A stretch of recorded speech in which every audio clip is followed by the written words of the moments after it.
Hi viewers, once again welcome to RK's Apex YouTube channel. They're in the process of learning vocabulary from newspapers. Let's continue our journey. PM to unveil 84 projects in Jammu and Kashmir. PM to unveil. Friends, ఇక్కడ unveil చాలా మంచి పదం. Veil, unveil. జనరల్గా veil అంటే కనుక ఒక ముసుగు వేయడాన్ని veil అంటాం. veil. Unveil అంటే కనుక ముసుగు తీయడం ఇక్కడ అన్వేల్ అంటే కనుక ముసుగు తీయడం అని కాకుండా ఇంకొక మంచి పద్ధతిలో అన్వేల్ అంటే కనుక ఆవిష్కరించు. ఏదైనా ఒక విగ్రహం ఉందనుకోండి, ఇలాగా ముసుగు వేసి ఉంటుంది, తీయాలి ఇలాగా ఆవిష్కరిస్తారు కదా, ఆ ఆవిష్కరించడానికి చెప్పచ్చు. ఇంకొకటి అన్వేల్ అంటే కనుక ఒక ప్రోడక్ట్ని ఏదన్నా కూడా లాంచ్ చేయడం, అంటే దాన్ని రిలీజ్ చేయడం చెప్పచ్చు. లేదంటే కొన్ని ఐడియాస్ని ఒక గ్రూప్లో ప్రకటించడం అవ్వచ్చు, డిస్కస్ చేసేటప్పుడు, అంటే తనకున్నటువంటి ఒక కొత్త ఐడియాని అందరి ముందు పెట్టడం, ఆవిష్కరించడం. ఇట్లాగా అన్వేల్ మీన్స్ ఆవిష్కరించడం.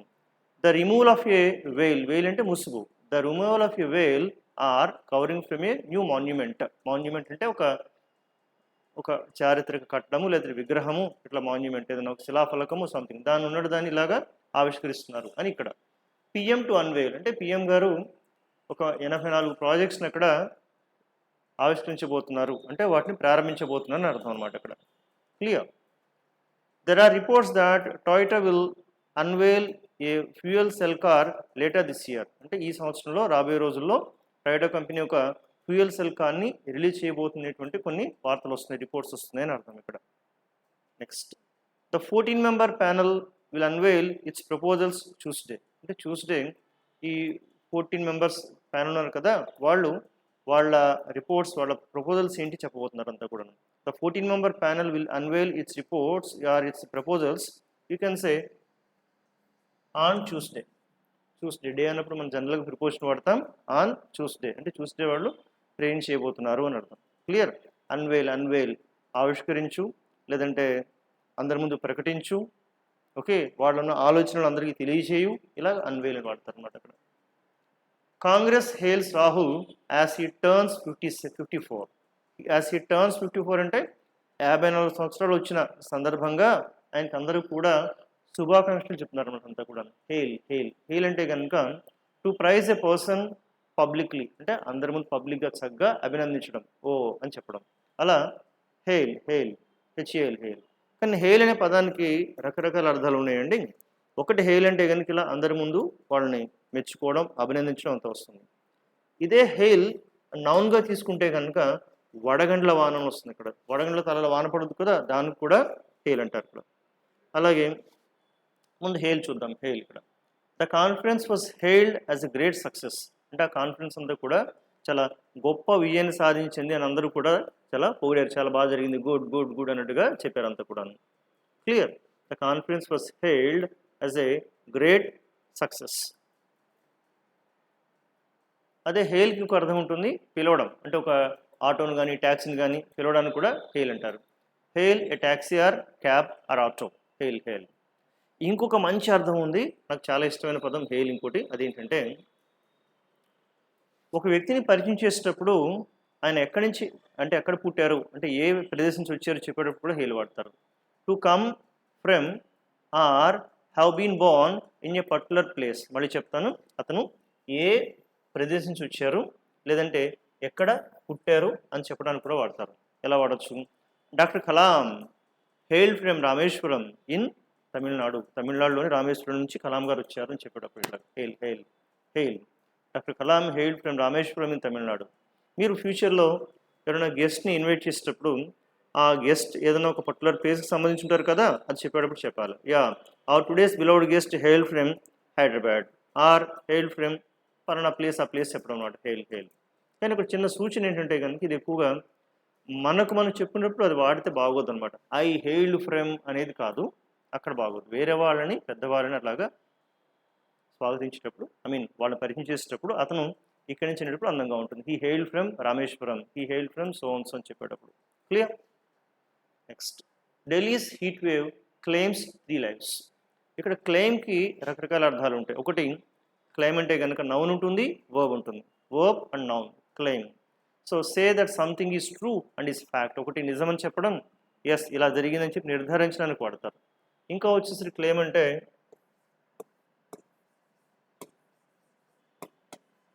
రాబట్టు ఆర్ రాబట్టుకున్నను వాడతారు. ఇంకోటి వచ్చేసరికి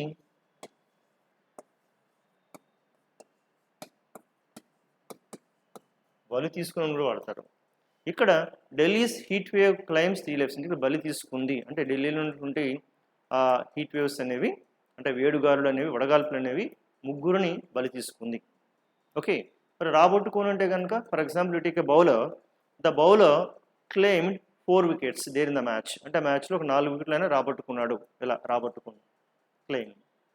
ఇది నౌన్గా వాడచ్చు, వర్బ్గా వాడచ్చు. క్లెయిమ్ ఇంకోటి వచ్చేసి తెలుసు కదా, ఇన్సూరెన్స్ క్లెయిమ్ అంటే క్లెయిమ్ చేయడం అనమాట. ఇది మాది అని చెప్పడం, లేదా మాకు ఇంత రావాల్సి ఉందని చెప్పి అక్కడ ప్రూఫ్స్తో సహా ప్రకటించి తీసుకోవడం అనమాట claim. So the claim that the new drug normalizes blood pressure. అంటే వాళ్ళు చెప్తున్నారు కదా ఈ డ్రగ్ బ్లడ్ ప్రెషర్ని నార్మలైజ్ చేస్తుంది అని చెప్పి వాళ్ళు చెప్తున్నారు. అంటే ఇక్కడ 100% ప్రూఫ్స్ లేకపోయినా అలా వాళ్ళు కొంత నమ్మకం ఉన్నా సరే అది ప్రయోగంలో కొనసాగుతున్నా కూడా చెప్పొచ్చు అంతా కూడా. So the claim that the new drug normalizes blood pressure. Next one, my children have a prayer claim on my time on Sundays. అంటే ఆదివారాలు వస్తే కనుక నా సమయం ఎలా గడపాలి ఎవరికి అనేటువంటి దానిలో ముఖ్యమైన డెసిషన్ అంటే ఆ వంతులో ముందు ప్రాధాన్యత మా పిల్లలకి ఇవ్వడం జరుగుతుంది. అంటే ఎట్లాగంటే కొంతమంది చాలా చాలా బిజీగా గడుపుతుంటారు మండే టు సాటర్డే. అప్పుడు ఇంట్లో వాళ్ళు గొడవ చేస్తారు కదా, అట్లీస్ట్ సండే అన్న మాకు కొంచెం టైం ఇవ్వండి ఆయన, మీరు మరీ బిజీగా అయిపోయారు ఉంటారు ఇక్కడ. అందుకని ఇక్కడ చెప్పిన వ్యక్తి, అఫ్కోర్స్ నా గురించి కదా జనరల్ స్టేట్మెంట్ చెప్తున్నాను, ఇక్కడ ఏమంటున్నారంటే my children have a prayer claim on my time. అంటే ఇది ప్రేయర్ అంటే కనుక ముందుగా వాళ్ళకి అధికారం ఇవ్వబడ్డది అనమాట. ఇక్కడ డాడీ ఇవాళ మనం మీతో ఉండాలి, మాకు ఆ పని ఈ పని ఉంది ఎలాగంటే ఓకే నాన్న అని చెప్పడం. నార్మల్ రోజెస్లో ఎటు నీ ఇవ్వడం నీదే, అట్లీస్ట్ సండే నాకు కొంచెం పట్టించుకో అని చెప్పడం ఇక్కడంతా క్లియర్. అందుకని ఆయన చెప్పేస్తాను సండే మాత్రం ఏదైనా ప్రోగ్రామ్ ఉంటే ఫస్ట్ వాళ్ళకి ఇంపార్టెన్స్ ఇచ్చిన తర్వాత ఏదైనా సరే అని చెప్పడం దీని ఉద్దేశం అనమాట ఇక్కడ clear. Ram Charan to show his ప్రోవెస్ as a sports man. ఇక్కడ ప్రోవెస్ అంటే కనుక పరాక్రమం, అంటే అతడి వీరత్వం పరాక్రమం. అంటే for example Ram Charan you take RRR movie, అందులో ఒక పోలీస్ ఇన్స్పెక్టర్గా చాలా పరాక్రమం చూపించారు. అలాగా ఈసారి ఒక స్పోర్ట్స్ మ్యాన్గా తన వీరత్వాన్ని పరాక్రమాన్ని చూపించబోతున్నాడు, అంటే తన టాలెంట్ని చూపించబోతున్నాడు అర్థం ఇక్కడంతా కూడా clear.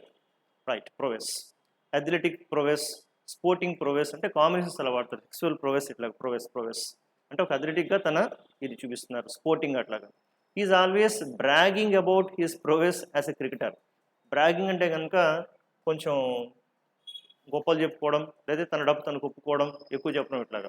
Is always bragging about his ప్రోవెస్ as a cricketer.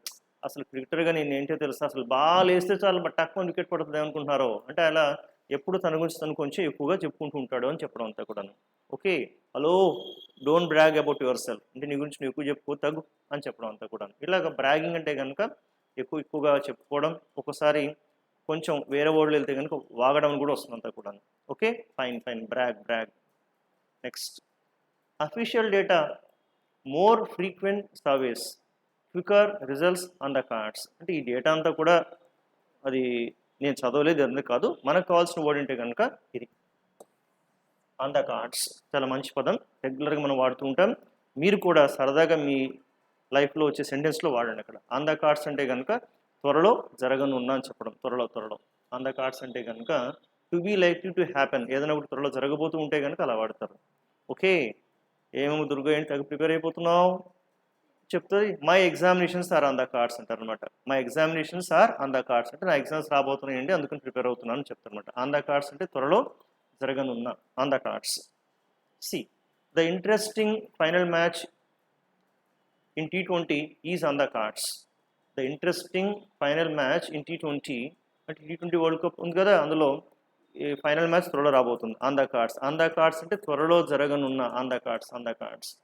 So అడుగుతున్నారు ఒకళ్ళు, so you think they will get marry next year, వాళ్ళు నెక్స్ట్ ఇయర్ పెళ్లి చేసుకోబోతున్నారా? ఆన్సర్ ఏమంటున్నారు?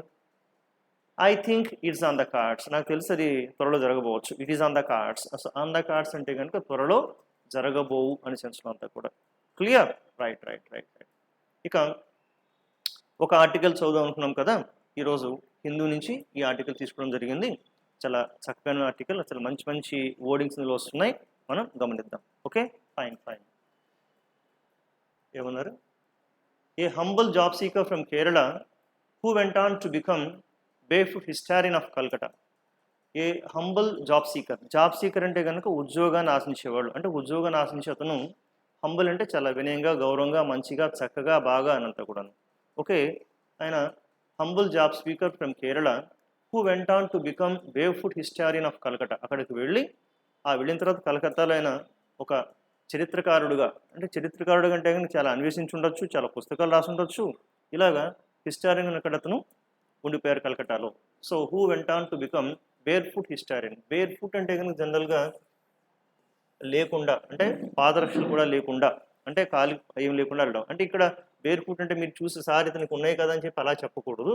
ఇక్కడ బేర్ఫుట్ హిస్టారియన్ అంటే కనుక కాలినడకనని చెప్పుకోవచ్చు. అంటే కాలినడకనే ఆ కలకటా సిటీ అంతా కూడా తిరిగి అటు ఇటు ఆయన చాలా డేటా కరెక్ట్ చేసి దాని మీద ఎంతో రీసెర్చ్ చేస్తున్నారు అతనంతా కూడా. అతని గురించి ఒక ఆర్టికల్ అనమాట. ఈ మధ్య ఇతను చనిపోయారు, అతని గురించి ఒక చక్కటి ఆర్టికల్ ఇచ్చారు, ఒకసారి చదివే ప్రయత్నం చేద్దాం.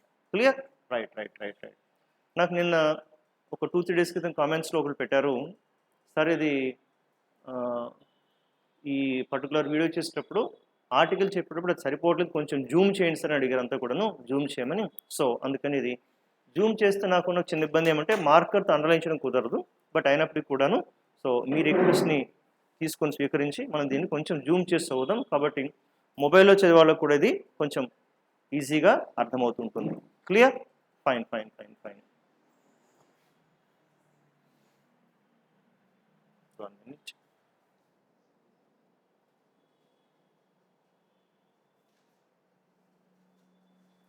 1 minute. Where's my mouse?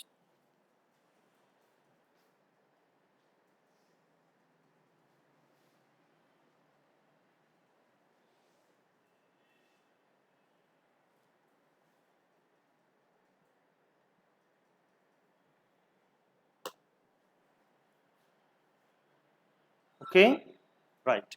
See, people associated with P. Thankarappan Nair, affectionately called the barefoot historian of Calcutta. అంటే ప్రజలు ఎవరైతే ఇతనితో అసోసియేట్ ఉంటారో, అంటే ఇతనితో అనుబంధాన్ని కలిగి ఉంటారో వాళ్ళందరూ ఇతన్ని బేర్ఫుట్ హిస్టరియన్ ఆఫ్ కలకత్తా అని పిలుచుకుంటారు అంతా కూడా. Hold him in and remember, అంటే అతన్ని చాలా గౌరవంతో లేదంటే ఎక్కువ ఆనందంతో అతన్ని పిలుచుకుంటుంటారు. And remember him with great love and respect, అంటే అతన్ని చాలా గౌరవంతో, ప్రేమతో అతన్ని గుర్తు తెచ్చుకుంటారు అతని సేవల్ని కానీ అతన్ని కానీ. They continue to wonder how A humble job seeker came to Calcutta in 1955 from A remote village in Kerala and fell in love with the city of Joy. So ఇతను ఎక్కడి నుంచి వచ్చారు? The man belongs to Kerala and of course in 1955 he came to Calcutta. So they continue to wonder how A humble job seeker, అంటే ఇంత humble man, ఇలా man ఇక్కడికి 1955లో వచ్చి ఇన్నాళ్ళు ఇక్కడ ఉండి కలకత్తా మీద ఎలా ప్రేమను పెంచుకున్నారబ్బా అని అందరూ ఆశ్చర్యపోతుంటారు. ఫ్రమ్ ఏ రిమోట్ విలేజ్ అంటే మారుమూల గ్రామం నుంచి వచ్చి, ఇక్కడ మారుమూల గ్రామం నుంచి వచ్చి కేరళ నుంచి fell in love with the city of Joy, అంటే కలకట్టాని మనం సిటీ ఆఫ్ జాయ్ అని పిలుచుకుంటాం కదా, ఆ సిటీ ఆఫ్ జాయ్ అనే ఆ కలకట్టా పట్ల అతను తన ప్రేమను పెంచుకున్నారు, అంటే దానిలో ప్రేమలో పడ్డారన్నట్టుగా చెప్పుకుంటున్నారు అంతను. Clear? He settle there and left behind an impressive bunch of works. అక్కడే సెటిల్ అయ్యి left behind an impressive bunch of works, అంటే హిస్టరీ పైన అనేక మంచి పరిశోధనలు చేసి ఆయన నెక్స్ట్ వచ్చే తరానికి చాలా వదిలి వెళ్ళారు. దాన్ని మనం లెగసీ అనొచ్చు అనమాట ఇక్కడ. ఓకే, లెగసీ, ఆయన వారసత్వ సంపదగా ఇచ్చి వెళ్ళారు అంతా కూడా, వారసత్వ సంపదగా ఆయన ఇచ్చి వెళ్ళినట్టుగా చెప్తున్నారు. He settle there and left behind an impressive bunch of works on its history return with the dedication of a passionate historian, అంటే ఎంతో ఆసక్తి కలిగిన ఒక చరిత్రకారుడుగా ఆయన చాలా పుస్తకాలు రాశారు.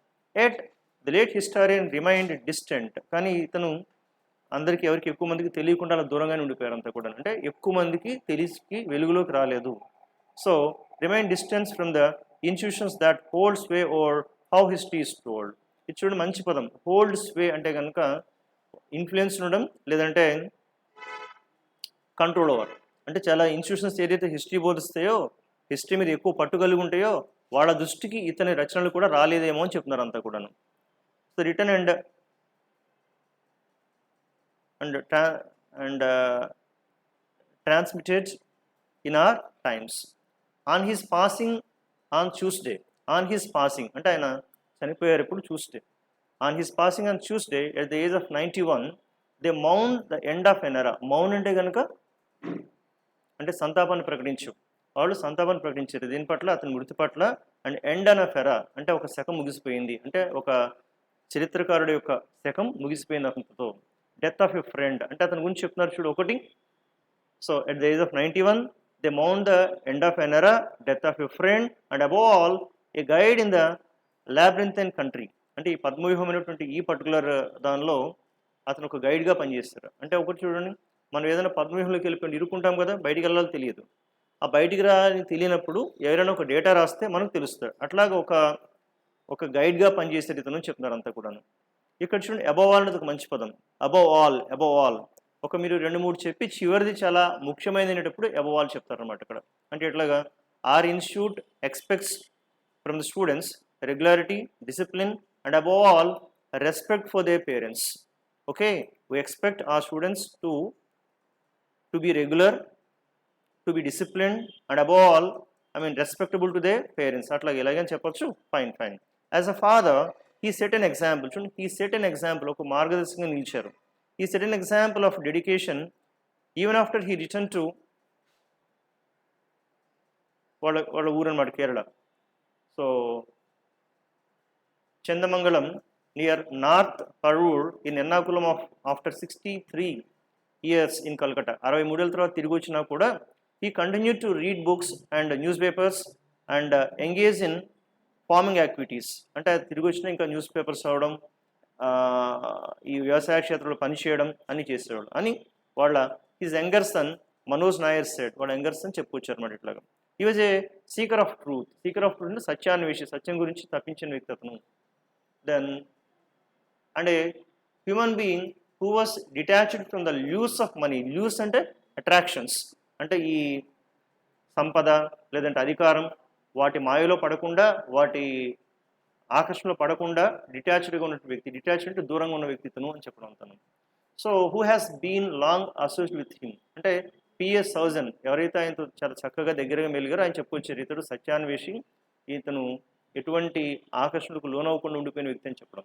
ఈ left behind more than 60 books on various aspects of the history of West Bengal's capital city and had a large priceless collection of books.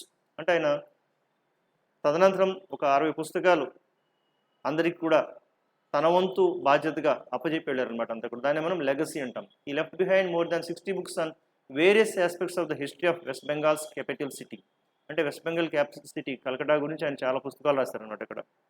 So the later turned into a major attractions for history lovers of in the city. ఆ రాసిన పుస్తకాలన్నీ తర్వాత ఏమవుతుందంటే రాబోయే తరం వాళ్ళకి అది చాలా విలువైన సంపదగా మిగులుతుంది, వాళ్ళకి ఎక్కువ ఆకర్షణగా పుస్తకాలు లభిస్తున్నాయి. సీనియర్ జర్నలిస్ట్ రవి కే రీకాల్స్ మిస్టర్ నాయర్. అంటే అతని సేవలను అతను గుర్తు తెచ్చుకుంటూ ఏం చెప్తున్నారంటే, sitting in the middle of several heaps of books when he visited him a few years ago. అంటే కొన్ని సంవత్సరాల క్రితం ఈ రవిని అతను ఆయన కలవడానికి వెళ్ళినప్పుడు, హీప్స్ అంటే గుట్ట, పుస్తకాల గుట్ట అన్ని ముందేసుకొని వాటి ముందు కూర్చొని ఉన్నాడు ఆయన అంతా కూడా. అంటే పుస్తకాలు చాలా పెట్టుకొని మధ్యలో మునిగిపోయి ఉన్నాడు అందులో అని చెప్పడం అంతా కూడా. So heaps of books when he visited him a few years ago for an interview. He says that by the time the historian had already authored more than 70 books. పుస్తకాలన్నీ ఆథర్డ్ అని వాడతారు. He authored more than 70 books. అంటే 70 పుస్తకాల పైన అప్పటికే రాసిస్తారు ఆయన చెప్తున్నారు ఇక్కడ. Several others were waiting to be written. ఇంకా చాలా కాన్సెప్ట్స్ మీద ఆయన రాయాల్సి ఉంది. నేను వెళ్ళి కలిసి అప్పటికే 70 books రాసేసారని చెప్తారు అతని గురించి. So the historian who spent most of his time at the National Library used no phones and was known everyone in his neighborhood. అంటే అతను ఎప్పుడు చూసినా చక్కగా నేషనల్ లైబ్రరీలో తన టైం స్పెండ్ చేస్తుంటారు. ఆ చుట్టుపక్కలందరూ కూడా ఇతను చాలా తెలిసిన వ్యక్తి. Jawhar Sircar MP from Calcutta says he and his wife were shattered by the news of the death of the historian who was also a friend. అంటే జవహర్ సర్కార్ అని ఒక ఎంపీ చెప్తున్నారు కదా, ఆయన చనిపోయాడని విని మా హృదయం బద్దలయ్యింది. అంటే మేము చాలా బాధపడ్డామని చెప్పడం. మేము మా వైఫ్ చూసి విని ఆ మాట విని చాలా బాధపడ్డాం. Who was also a friend, మాకు ఒక మంచి ఫ్రెండ్ కూడా అతను చెప్తున్నారు. డిజర్వ్డ్ మోర్, యాక్చువల్గా అతను ఇంకా ఎక్కువ అర్హుడు. డిజర్వ్డ్ మోర్ అంటే అతనికి ఏదైతే గుర్తింపు లభించినది సరిపోదు, ఇంకా ఎక్కువ రావాల్సి ఉందని వాళ్ళు అభిప్రాయపడుతున్నారు. Kolkata honoured him on quite a few occasions. అనేక సందర్భాల్లో కలకత్తా నగరం అతనిని గౌరవించింది. బట్ ఈ డిజర్వ్డ్ మోర్, అర్హత కలిగి ఉండు, ఆయన ఇంకా ఎక్కువ ప్రశంసలకు అర్హనీయుడు అని చెప్తున్నారు అనమాట. Mister Sircar's said the historian who died of age related health issues, అంటే ఆరోగ్యపరమైన కొన్ని ఇబ్బందులకు లోని అతను చనిపోయారు. వాజ్ లైట్ టు రెస్ట్, అంటే విరామం తీసుకుంటూ చనిపోయారు. On Tuesday he survived by wife Sita 80 years and children Manoj and Maya, వాళ్ళతో అతను నివసించి ఉండేవాడు అని చెప్పడం. His son Manish predeceased him అంటే ఆయనకన్నా ముందే చనిపోయారని చెప్పడం. డిసీజ్డ్ అంటే చనిపోవడం, ప్రీడిసీజ్డ్ హిమ్ అంటే కనుక ప్రీడిసీజ్డ్ హిమ్ అంటే అతనికన్నా ముందే చనిపోయారు. అలాగా ఫ్రెండ్స్, ఇది ఒక గ్రేట్ మ్యాన్.